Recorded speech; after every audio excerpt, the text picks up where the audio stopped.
But the dust storm blocks the tunnel entrance, trapping the hungry mama and her precious kids.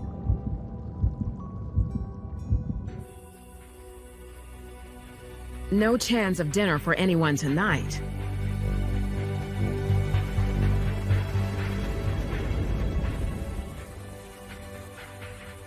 Hours slip by. Running dangerously low on energy, Swift's body does something amazing.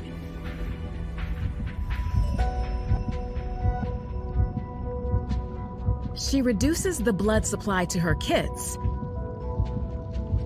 keeping more for herself, and buying some extra survival time. And the kids? They have their own super